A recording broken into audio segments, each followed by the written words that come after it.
Locals at Arunachal Pradesh coming out in large numbers across several cities and towns to oppose China's recent gambit of renaming 11 places in Mandarin and to show stand with India. Video clips on social media showed the people of Arunachal taking out a large rally to condemn Xi Jinping as well. Demonstrators, including monks, women, and children, made their wishes clear. We stand by India. Participants carried banners and placards condemning Chinese attempts to lay its claim on Arunachal Pradesh, which Beijing calls Zhangnan.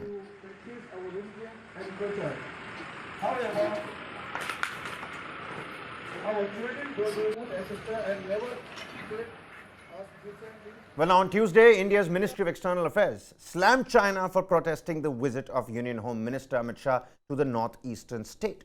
Responding to China's protest against HM Shah's visit, the Ministry of External Affairs spokesperson Arindam Bagchi said that Arunachal Pradesh was, is and will always be an integral and inalienable part of India. Bagchi, while responding to China's statement, said, "We completely reject the comments made by the Chinese official spokesperson. Indian leaders routinely travel to the state of Arunachal Pradesh as they do to any other state of India." Also on Monday, it was Home Minister Amit Shah who gave perhaps the clearest message to China from the border village of Gambit in Arunachal Pradesh. पूरा देश निश्चिंत होकर सो रहा है, चाहे हमारी किसी भी सीमा हो, अरुणाचल का प्रदेश हो, लद्दाख का प्रदेश हो, कश्मीर हो या कोई भी प्रदेश हो, हम निश्चिंत होकर देश के मध्य भाग में, देश के उत्तरी भाग में सो रहे हैं। इसका कारण हमारे हिमवीर आईटीबीपी के जवान और हमारी थल सेना का पराक्रम और उनका त्याग और बलिदान है। उन्हीं के कारण कोई भी हमारी सीमा पर आंख उठाकर देख नहीं सकता। और आज हम गर्व के साथ कहते हैं, वो जमाने चले गए जब भारत की भूमि का कोई अतिक्रमण कर सकता था।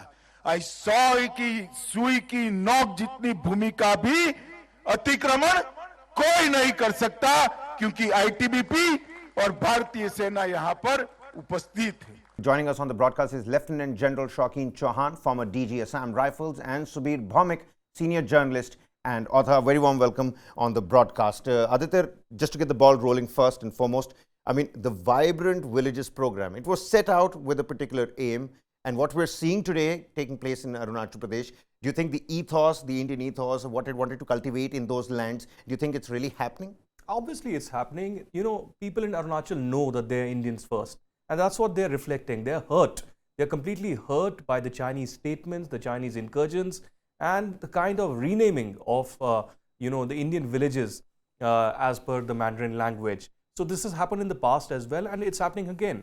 And one thing, Kabir, that we are missing out is that it was not just the Indian flag that these villages were holding. They were holding also the images of Dalai Lama and the Tibetan flag. This is something that hurts Chinese, more than anything. Indian flag in this region is very normal and it is seen often. But to see a Tibetan flag both in Arunachal Pradesh, Ladakh and Dharamshala is something that they certainly cannot tolerate. One thing is very clear, that hundreds of common local population, Indians in Arunachal coming out in different villages, is sending out a loud message to Beijing that these kind of incursions, these kind of tactics of intimidation are not going to work out. Yesterday, India's External Affairs Ministry also made it abundantly clear that Arunachal Pradesh was, is and will remain a part of India. These theatrics that China indulges is probably propaganda from their end, but this kind of narrative is not going to stand anymore. Well, Subir Bhaumik, senior journalist and author, with us also on the broadcast. Mr. Bhaumik, how promising are the visuals that you've seen coming out of Arunachal at this moment? Well, these visuals are actually the visual reflection of the sentiment of the people of Arunachal. Don't you ever forget that most of these people up there on the frontier with China are Buddhists. They're Monpas, they're ethnically very close to the Tibetans, and there are a lot of Tibetan origin people there as well. So for them, India is the only option, and the Indian army, let me make it very clear, is their major source of protection and also in some cases livelihood. Because in this frontier area, the army is the biggest purchaser of local products. And also, I want to point to something more interesting. You look at the way the Indian army treats the locals. and the brilliant relationship that exists between the Indian Army and the locals in Arunachal Pradesh. Contrast this with the PLA and the local Tibetan population, where systematically the PLA, the Chinese intelligence, and all these other Chinese Red Guards have traditionally demolished Buddhist images. There was a demolition 3 days back as well in Nyangching in Tibet. These things continue. Demolition of monasteries, demolition of Buddha statues, and therefore the Chinese PLA is seen as an occupation force. Lieutenant General, help us understand. We've seen visuals of how the Chinese army has mobilized and made barracks in those little towns all across the disputed LAC. How soon can we expect the Indian Army to mobilize the VVB, the Vibrant Villages program, into doing the same on our side of the border? Firstly, thank you for calling me on the show. Secondly, I must say that I agree with Aditya as well as Subir completely on the issues related to Arunachal. Thirdly, as far as your question is concerned, you should be absolutely clear that we have done exactly the same thing. We are well poised on ground. We have our troops. We've mobilized our troops. Ever since over the last 3 to 4 years, ever since China decided to try and get some territory of ours in Ladakh, the Eastern Army had mobilized its troops in Arunachal Pradesh. And we are fully mobilized. We are fully ready. And the Vibrant Villages program that has been there is actually not started just now. It's been going on for a very long time. I myself have served in Arunachal almost 3 to 4 times, in both in Tawang and that is Western Kameng, as well as in the areas near Itanagar.